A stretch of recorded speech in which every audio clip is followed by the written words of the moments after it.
Tonight in 9 News, city stunt. Police swoop as a man climbs on top of a tram, stopping traffic on Elizabeth Street. Novak Djokovic admits to going out while infected with COVID and lying on his border forms. Health chiefs sound the siren to get thousands more hands on the COVID frontline. $1 million to work out who killed a promising young musician and burned down his unit. Melbourne's high-tech breakthrough in the battle against hay fever. And it's Tassie's turn.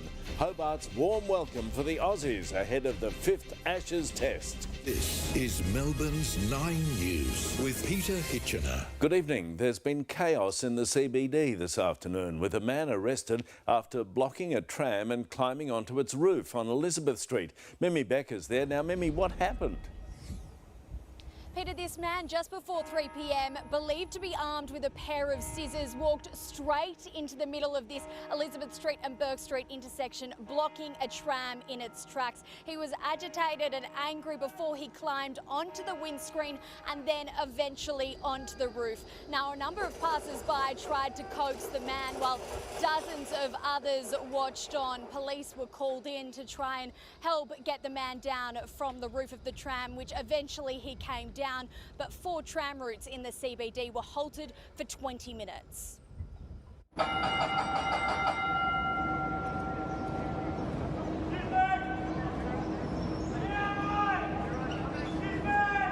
Just thought, my God, there's a guy on the tram. Yeah, they were pretty much taking up a lot of the road. This, of course, brings back some horrific memories of the January 2017 James Gargasoulis attack, but luckily today nobody was injured and instead just a little shaken up. And of course, if anyone needs help or to speak to anyone, Pete, they can reach out to Lifeline. OK, thank you, Mimi Becker, for that report. Novak Djokovic has sensationally admitted to lying on his entry declaration form and mingling with others while knowingly infected with the virus. His visa hangs by a thread tonight, with the immigration minister yet to decide whether to boot him from Australia. Reid Butler has the latest. On the front foot, but still tripping up. Novak Djokovic comes clean with 2 major admissions. 1, he was out and about while knowingly infectious, and 2, his entry declaration did contain false information, unforced errors that could hand him a one-way ticket back to Serbia. The world number 1 says it was his agent who ticked no to the question about recent international travel, despite the tennis champ being in Spain, where fans wished him well ahead of his ill-fated trip down under. Good luck in Australia. Thank you very much. You're very kind. In a statement on Instagram this afternoon, Djokovic said, "My agent sincerely apologises for the administrative mistake in ticking the incorrect box about my previous travel before coming to Australia. This was a human error and certainly not deliberate. The decision to deport rests with Immigration Minister Alex Hawke, and as Australia and the world waits and watches." And the star Novak Djokovic. Will you be allowed to stay? Whether or not to re-cancel Djokovic's visa. So too the Joker's tennis colleagues. I think there's still a few questions to be answered, and until that happens, tough to give a definitive opinion on everything. Djokovic believes he caught the virus at a basketball game in Belgrade. He took a PCR test 2 days after exposure on the 16th of December. Court documents reveal it came back positive that night, but Djokovic now claims he wasn't aware of the result when he attended an event with children the next day. On the 18th, the Serbian took part in a photo shoot for a French magazine. This time he's admitted to knowing he was infected. "While I went home after the interview to isolate for the required period, on reflection, this was an error of judgment and I accept that I should have rescheduled this commitment," he said. Back home, the federal government is also looking into international reports the defending champion may have manipulated his positive PCR test results. While so many questions remain, one thing is very clear: Djokovic is desperate to take part in the Australian Open, calling the opportunity to compete an honour and a privilege. It would also likely prove to be highly lucrative for the hot favourite, who is wasting no time. Here he was training at Melbourne Park this afternoon. The stakes are high and the pressure is on, but Djokovic isn't giving up without a fight. Let's go live to Reid at Melbourne Park tonight. Reid, what's the delay there? Well, I understand, Pete, the Immigration Minister's office has been swamped by new documentation from the Djokovic camp, and that is causing a delay on this decision. Shaping up to be one of the key issues here is exactly when the world number one discovered he was COVID positive. In a sworn court affidavit, he said it was December 16, but in his public statement this afternoon, he said it was the following day. Providing incorrect information to the court is a crime under the Crimes Act and is punishable by 5 years prison. Pete, it's really getting to the pointy end now. You would expect a deportation decision tomorrow. OK, thank you, Reid Butler. Now, Europe correspondent Brett McLeod is in Belgrade tonight. Brett, how's this latest statement being viewed there? Well, the tabloid media here, Pete, still unyielding in their support for Novak Djokovic. A couple of headlines, one saying a tax...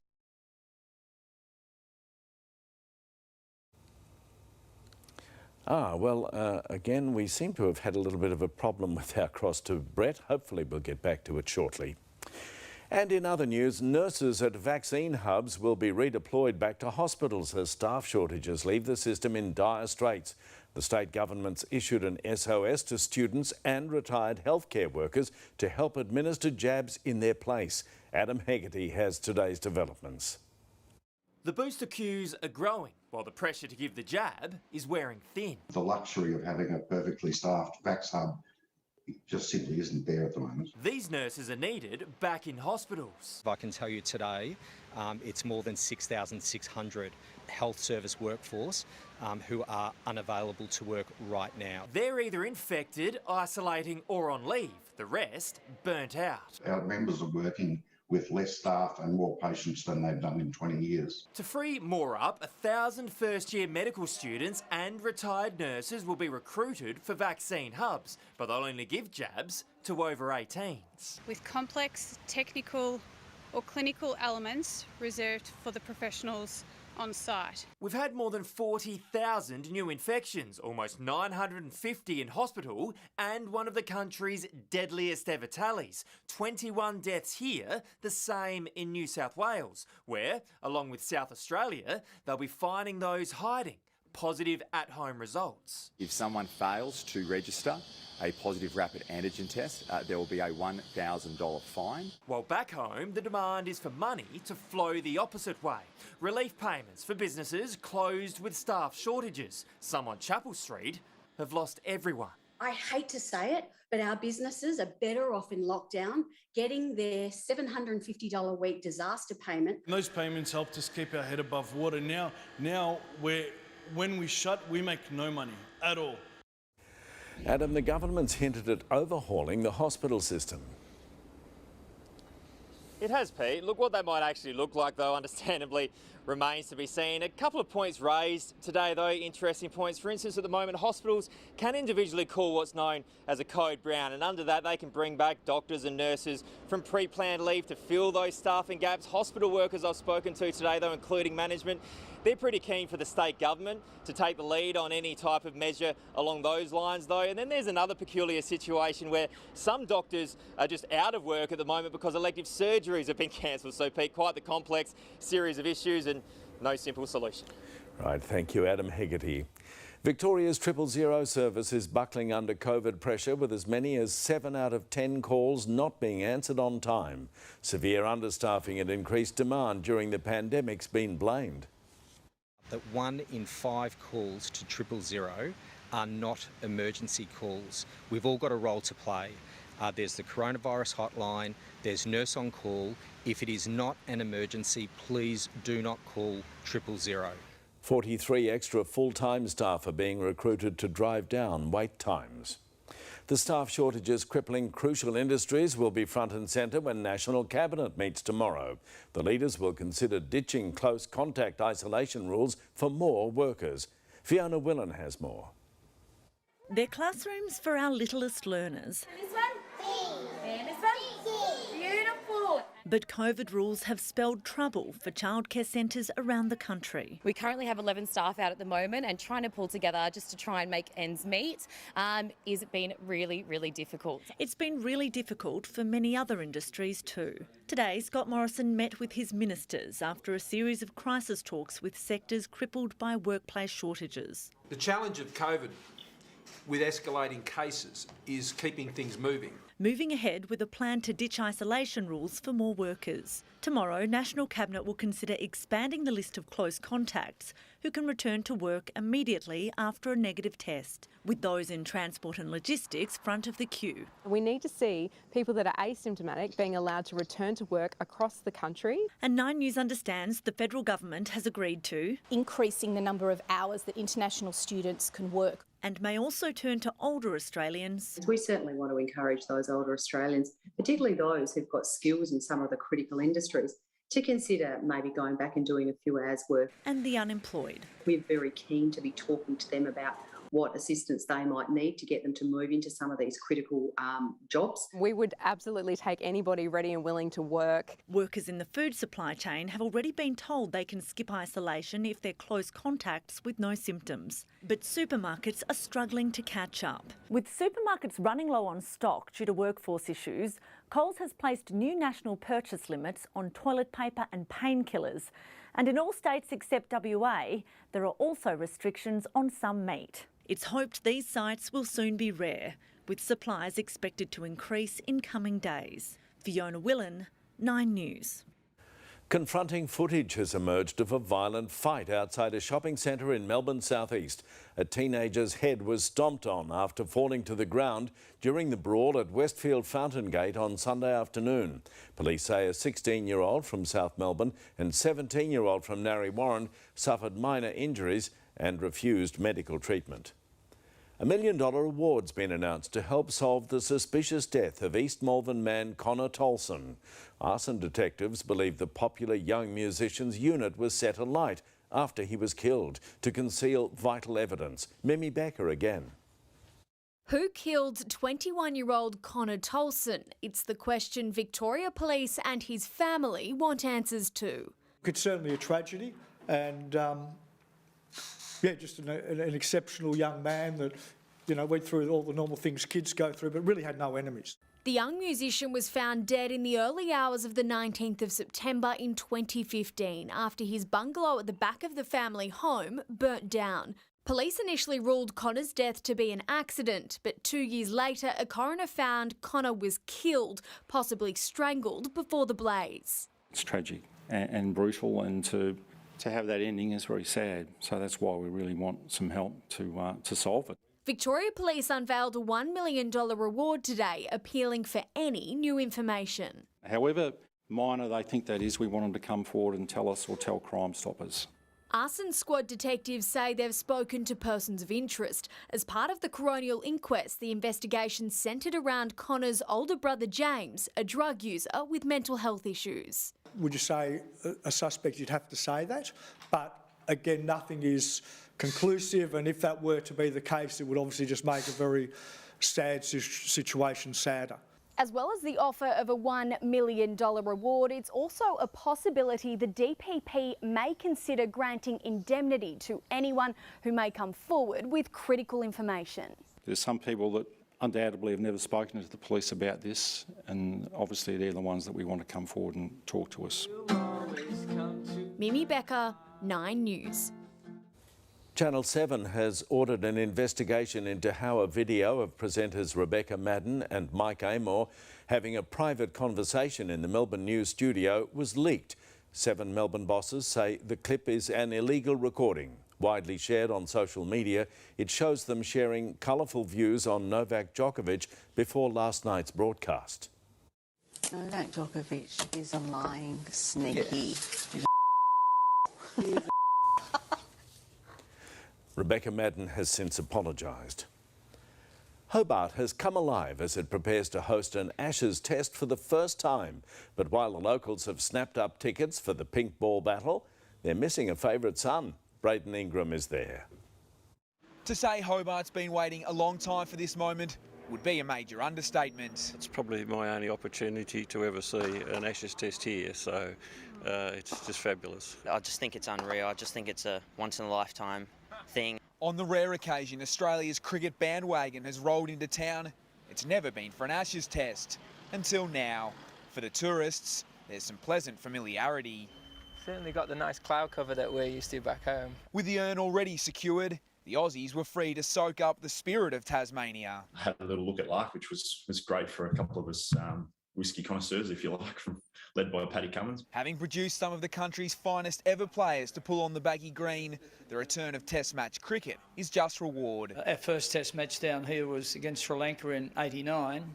And I'd suggest this one does surpass that one. Shielded from most of the pandemic, Tasmania's reopening to the entire country has led to a surge in cases, creating some unease in the community over the staging of the match, which begins on Friday. But local officials are reluctant to make any changes until at least after the tests. Certainly COVID is casting a potential shadow over the game. Already the numbers for the ground have been capped at 14,000. The one notable absentee from Bellerive Oval will be former skipper Tim Payne. His messy exit following last year's sexting scandal felt deeply in these parts. The only downside is Tim Payne won't be the captain. He's put a lot into Tasmania and a lot into Tassie cricket. The hometown hero opting to take a family holiday rather than attend the match. I hope he's doing okay, and I hope that things are moving on in his situation. With no on-field representation, the locals will have to get a little creative. We've still got David Boone, I believe, as the match referee, and Booney played in that first Test match in '89, so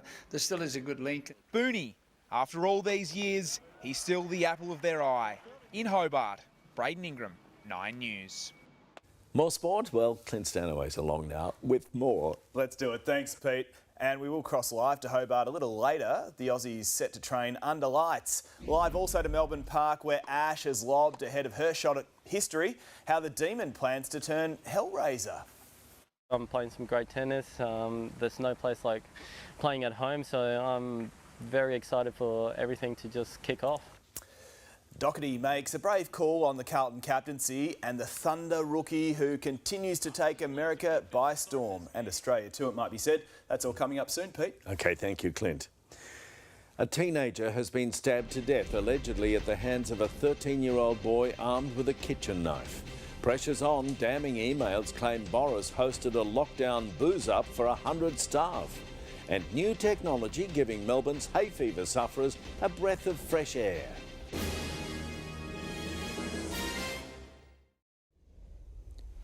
A 13-year-old has been charged with murder, accused of stabbing another 13-year-old to death with a kitchen knife. Police say the boys were part of a group who met around 11 o'clock last night on the New South Wales Central Coast. Screams rang out after one of the teens was stabbed in the chest multiple times, but he couldn't be saved. The accused killer remains behind bars. A blowtorch has been turned on Boris Johnson to resign as the Partygate scandal engulfing his government intensifies. A leaked email reveals his private secretary invited 100 staff to drinks at Downing Street during England's first lockdown. More from Curry-Ann Greenbank. It's being branded Partygate by the British press, yet another allegation of a boozy, lockdown-busting party at Downing Street, with calls from the opposition for Boris Johnson to come clean. He can run, but he can't hide.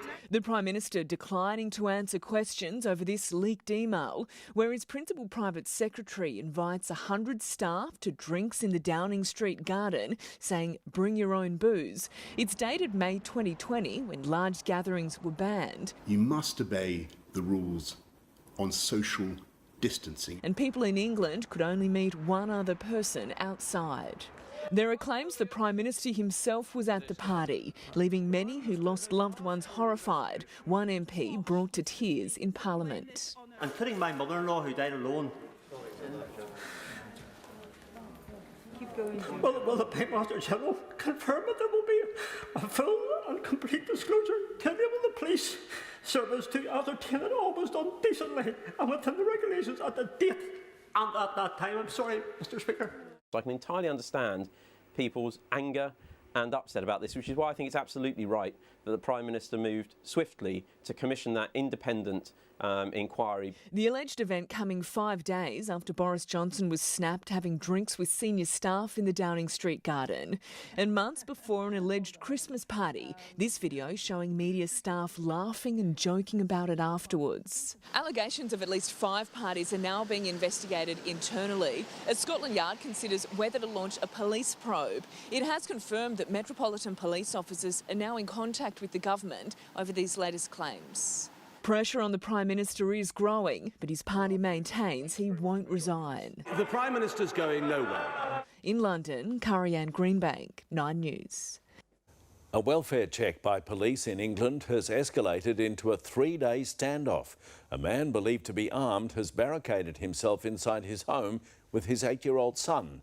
Officers have secured the quiet Coventry Street and are trying to reach a peaceful resolution with the 41-year-old. More than half of the European population is expected to be infected with the Omicron variant within the next 6 to 8 weeks. The World Health Organization is warning it's too soon for countries to treat COVID as an endemic illness like the flu. 146,000 people are in hospital with COVID in the United States. There's a record high and nearly double the numbers from a fortnight ago. The country's top medical officers have been defending the president's pandemic response in the Senate. Windsor Castle will be even more secure, with the airspace surrounding the royal residence becoming restricted ahead of the Queen's Platinum Jubilee celebrations. From January 27, aircraft will require special authorisation to fly within a 2.3 kilometre radius of the British landmark. Breakthrough technology is giving hay fever sufferers up-to-the-minute data to help manage their allergies. As Chris Kohler explains, Melbourne University scientists can now track airborne pollen in real time, sending the information straight to smartphones. For 1 in 5 Australians like Ainsley Lee, a gusty summer's day is enough to bring a tear to the eye. I get severe symptoms through the change of seasons and it's quite uncomfortable most days. Hay fever sufferers are already checking the pollen forecasting app, but it's about to become much more accurate, all thanks to this machine. It's Australia's first automated pollen counter. The brand new piece of tech now sits on the roof of Melbourne University. Doctors Edwin Lampugnani and Ed Newbegin say it's the biggest breakthrough in pollen tracking since the 1950s. It's going to be a huge deal. It's able to provide us with real-time information about what's in the air. The machine constantly collects air samples through this intake and measures the number of pollen particles in the chamber below. Previously, something that was painstakingly done by researchers looking through a microscope at slides like these, collected just once a day. Now it's a constant flow of data available to the public.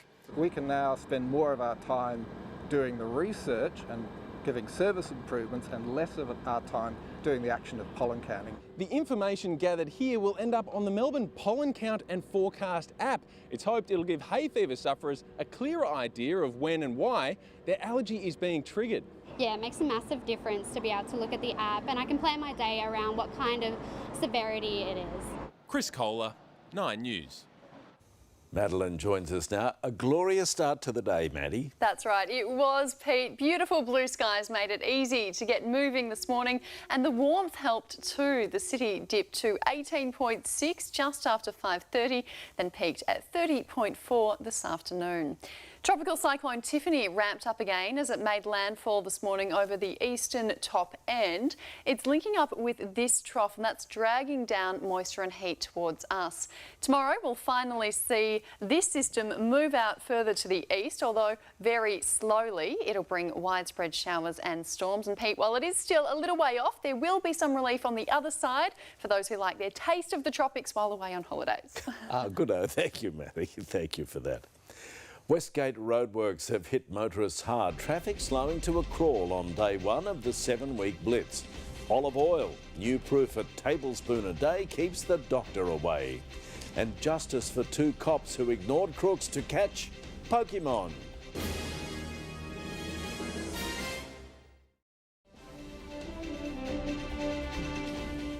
It's expected to be a busy evening on the Westgate Freeway after traffic came to a crawl this morning during peak hour. Construction works are to blame for the commuter chaos, with delays of as much as 40 minutes. Lanes and ramps are being closed along the route as part of a 7-week construction blitz. Motorists are urged to consider using public transport. A new weapon is about to hit the market that could reduce the skyrocketing rate of violence in the United States. As Michael Genovese discovered, it's a smart handgun. Only the owner can fire. They fire like any other 9mm, but in the wrong hands, these smart guns are harmless. Right here, where you'd either touch it with your thumb or your index finger.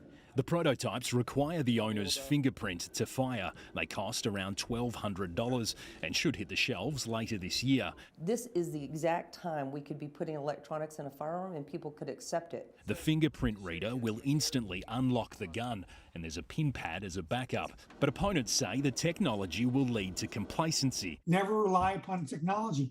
Always treat every firearm as if it's loaded until you're sure that it's not. Smart gun makers say their technology will reduce gun violence involving stolen weapons and prevent hundreds of accidental shootings each year. At a Walmart in Texas last week, a 2-year-old fired a handgun inside a car in the parking lot, injuring a mother and 1-year-old sibling. And it's a common story across the US. Last year alone, 141 people were accidentally shot and killed by a child. Another 219 were left with gunshot wounds. I'd seen the abject failure of every policy to try to do something about gun safety. And it all goes nowhere. Not one life is saved. In fact, the statistics just keep going up. But getting this technology past the powerful gun lobby isn't a given. The National Rifle Association is opposing any move to make it mandatory. In the United States, Michael Genovese, 9 News. 4 people, including a baby, have miraculously survived after a medical helicopter crashed in Philadelphia. The aircraft was transporting the child to hospital when it slammed into a Methodist church. The pilot and passengers received non-life-threatening injuries and no one on the ground was hurt. The UN has made the biggest humanitarian aid request ever for $7 billion to avert catastrophe in Afghanistan. 22 million people and a further 5.7 million displaced in neighbouring countries need vital relief. Washington is also giving $430 million in assistance and another million COVID vaccine doses. And at least 50 people have secured an Italian vaccine certificate by bribing a nurse to fake their jab. The man was captured dumping the contents of a syringe before sticking it in his patient's arms. 4 suspects have been arrested over the anti-vax operation. Last month, police exposed this nurse in Sicily who was running a similar scheme. 2 police officers in Los Angeles have been fired for chasing Pokemon on the job instead of chasing criminals. According to newly released court documents, they were on duty in 2017 when they ignored a request to attend a robbery so they could continue playing the mobile phone game Pokemon Go and catch a rare character. Well, it's no secret that a Mediterranean diet brings significant health benefits, but one of its key components, olive oil, has been found to lower the chance of death from certain diseases. Davina Smith explains. Researchers from Harvard University in the United States analysed the diets of around 90,000 health workers over 28 years. The more than 60,000 women and 31,000 men didn't suffer from heart disease or cancer when the study began in 1990, and they went on to fill out questionnaires every 4 years. Each person's olive oil consumption was calculated based on how much they add to food or bread used in salad dressings or for cooking at home. The study found those who consumed the most olive oil reduced their chances of dying from neurodegenerative causes such as Alzheimer's disease by 29%. It lowered their risk of death from heart disease by 19%, respiratory issues by 18%, and cancer by 17%. Scientists involved in the research say people should be replacing margarine or butter with olive oil to improve their health. Davina Smith reporting. Well, there's nothing better on a hot day like today than hitting the pool. Melbourne Zoo's emu sisters had the right idea. The birds love wading into the water to cool those feathers. 12-year-old Edwina and Blondie didn't mind the mud either because it's the perfect solution to maintaining healthy skin, acting as both a conditioner of sorts and a sunscreen. A costly asthma treatment subsidised for adults is now changing the lives of children with the condition. Alan Rascal joins the colourful characters encouraging Melburnians to wander back into the city. And choose your surface, grass, clay, or the Great Barrier Reef.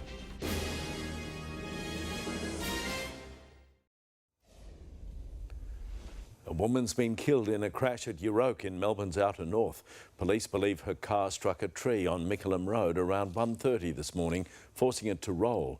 It's the 10th life lost on Victoria's roads this year. Wednesday finance and global markets moved higher today, while the biggest takeover in corporate Australian history received the final all clear. Business reporter Chris Kohler. A better day for the share market, with the ASX gaining almost 0.7%. Telstra rose a healthy 2%, and energy companies like Woodside Petroleum and Santos followed the oil price higher.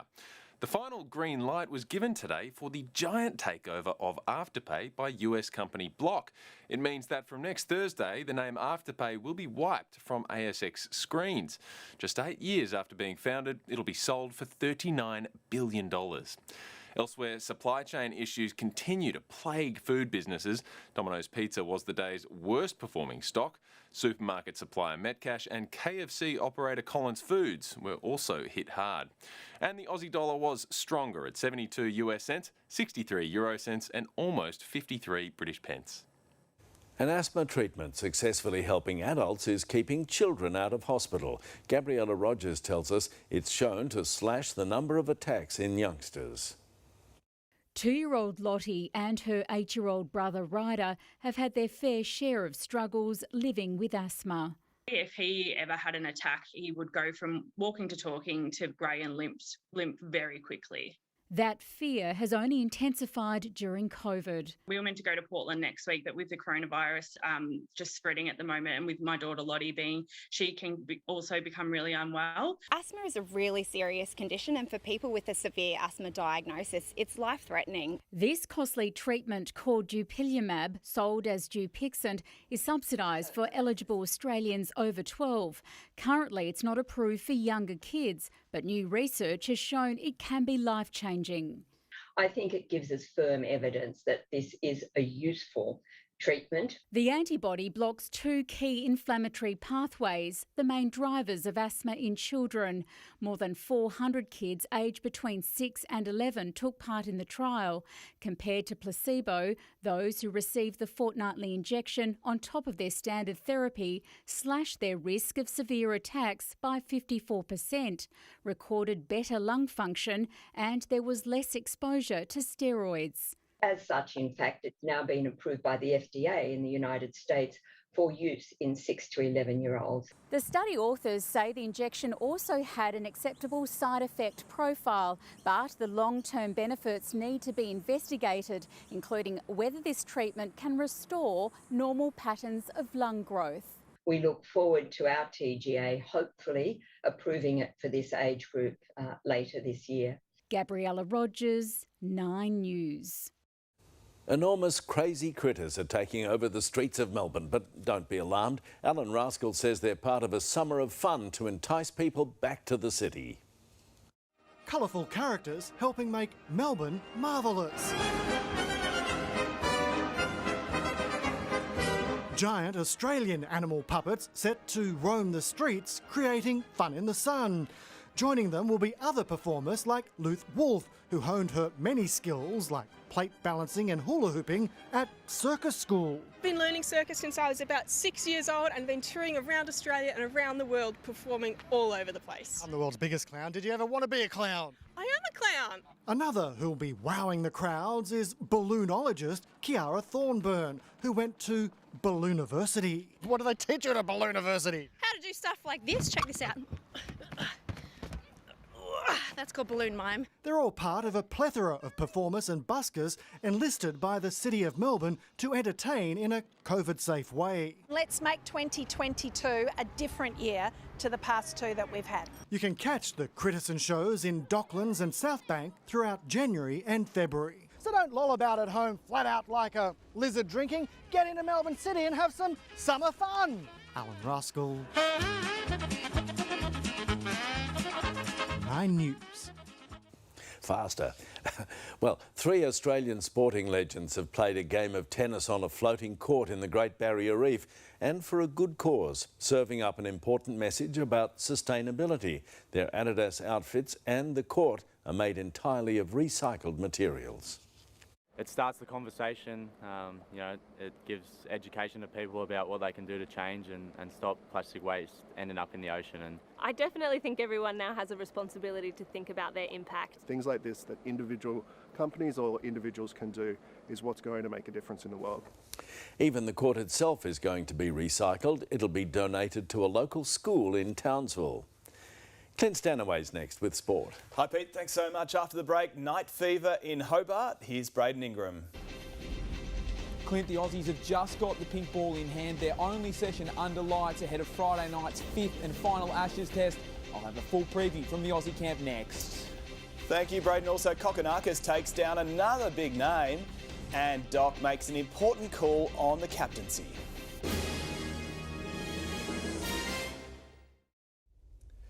Mitchell Starc has made it really clear he's in no mood for a rest as Hobart prepares to host its first ever Ashes test under lights at Bellerive Oval. Braden Ingram is there for us tonight. Braden, well, the Aussies look pretty hard at work behind you. Yeah, that's right, Clint. They've got the pink ball flinging around here on Bellerive Oval on what is a really lovely night for them to get their only session under lights ahead of that 5th Ashes test here on Friday. As I just step out of frame, you'll see some of the Aussies going about their work. Steve Smith, Marnus Labuschagne conducting some fielding practice before they head into the Bellerive nets just behind me. Now, a short time ago, there was an in-depth discussion between Chairman of Selectors George Bailey, the assistant coach Andrew McDonald, and the head coach Justin Lang. You'd have to presume some of that would be around selection, the fast bowling stocks. There's been some injury clouds there. Scott Boland with that rib issue he picked up in Sydney. He'll need to train strongly tonight. He's currently out there at the moment doing those fielding drills. While Mitchell Starc, the suggestion had been that maybe he would need a rest. If he is to play in this match, he will have played all 5 Ashes tests, but he's simply very keen to get out here on Friday night. I'm not looking for a break. It's the last test match of an Ashes series at home. It's the pink ball too. So, yeah, I'd very much like to play. I guess it's in the hands of the selectors, but I won't be asking for a rest. There's a renewed fight in the English camp meanwhile after that fighting draw in Sydney, holding on to win by 1 wicket. They do have their own injury issues though. Ben Stokes, he did train in the net today, only batting if he does play. He's unlikely to be able to bowl, while Johnny Bairstow has got a finger issue, and therefore Sam Billings could be called into the side to keep. And just some more news out of the Aussie camp. It looks like Marcus Harris is indeed set to be dropped, with Travis Head to come into the side and Usman Khawaja to push top of the order. Clint, the weather on Friday night has cleared. It's going to be a great and a momentous occasion down here in Hobart on Friday night. Good night for cricket. Thanks so much, Braden. To the tennis now, and Alex de Minaur admits it's going to be really difficult for his great mate Nick Kyrgios to make a big impact at Melbourne Park as he recovers from COVID. But for the Demon, there's plenty to look forward to after his red-hot start to 2022. He spoke with Corey Norris. On the court, Alex de Minaur is regarded as one of the world's best retrievers, priding himself on not wasting too many shots. 4 from 4.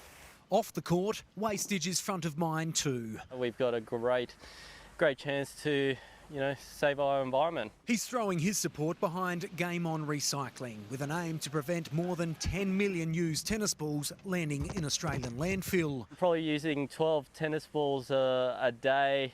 Times that by 50 weeks of the year, it's a big number. As his recent form at the ATP Cup highlighted, the Demon is back to his best and ready to put on a show here. Playing some great tennis. There's no place like playing at home, so I'm very excited for everything to just kick off. On the men's side of the draw, the Demon will shoulder a majority of Australia's hopes, and having battled COVID last year, knows all too well the challenge ahead for Nick Kyrgios. It's going to be tough, but if there's anyone that can do it, it's probably Nick.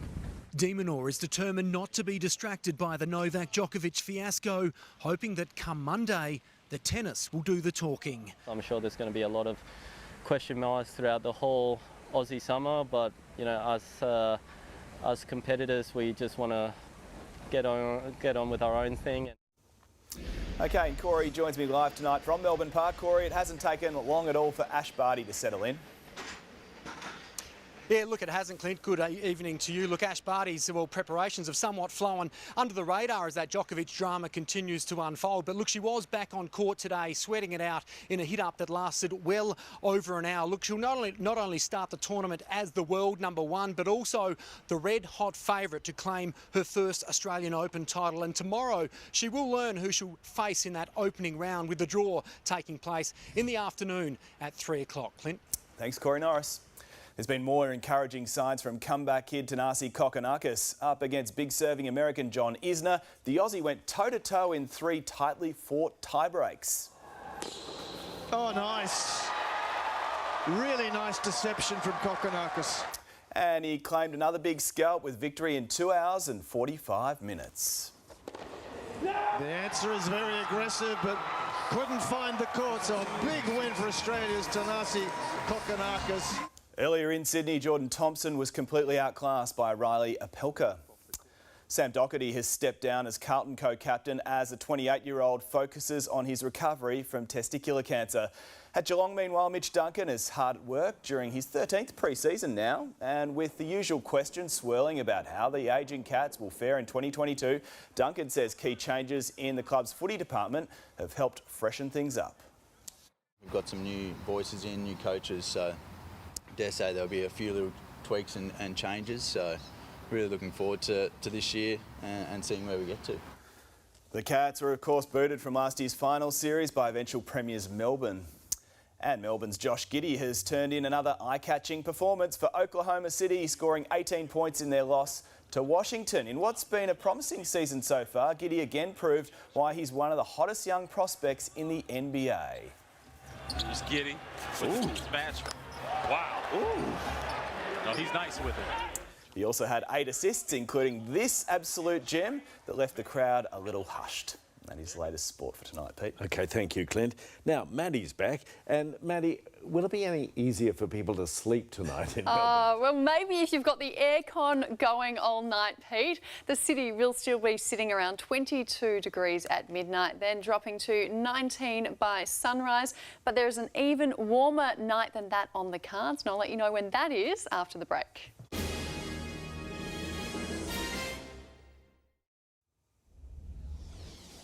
Hello again. Melbourne showed no signs of a midweek slump today. Under mostly sunny skies, the city warmed up to 30 degrees. Further out, it was windy at Wilson's Prom with a top of 19. Maximums do climb as you look further north, 35 degrees at Swan Hill and 40 at Mildura. There's been scattered showers through Gippsland today with widespread totals of 5 to 15 millimetres. Otherwise, it's been a mostly dry day with just a few storms creeping over the border into the Mallee. Now tonight, this trough that has been pulling all that moisture down from the top end is finally on the move. It'll reach Western Victoria overnight, bringing widespread showers and storms. It is moving very slowly, so it's likely to stall over that part of the state tomorrow, with the main band not expected to reach Melbourne until midnight tomorrow night or early Friday. The highest falls will depend on where storms develop, and with quite a lot of moisture in the atmosphere, we could see isolated totals of up to 70 millimetres with thunderstorms. Showers will contract to the east on Saturday, then there will be a bit of relief from the humidity with a few cooler days to start next week. At first, showers will arrive over western districts during the early hours tomorrow. They'll persist for much of the day. Hamilton is forecast to get up to 35 millimetres, 30 for Horsham, and there is the chance of severe storms triggering bigger numbers. That activity will extend to central districts from the late afternoon. There is a strong wind warning for coastal areas tomorrow, and it will be a humid day with temperatures well above average. Maximums will be in the mid to high 20s through the south, and northern places will reach the low to mid 30s. Melbourne is in for another muggy night, and it will be quite windy through the southeast and Bayside suburbs. Minimums will range from 16 at Yarra Glen to 19 at Moorabbin. Then it's maximums in the low 30s for all but Rosebud. So tonight we'll only get down to 19 in the city. Then tomorrow should stay dry with a top of 32. Showers pick up on Friday though, with possible storms set to deliver 25 millimetres, 29 degrees, 26 on Saturday. Humid in the morning with a shower or two. Partly cloudy cloudy on Sunday, 25 degrees, then some cooler days to kick off the tennis. Monday will reach 23, Tuesday 21, then warming up on Wednesday, a top of 27. But tonight is staying warm with a low of 19 degrees. Tomorrow will be humid, a top of 32 with showers most likely late at night. So get those fans and the air conditioner going, Pete. That's a good idea. Thank you, Maddie. Will do. All right. Now, Melbourne, that's what's news this Wednesday. Sylvia Jeffries is next with the current affair. Enjoy your evening and good night.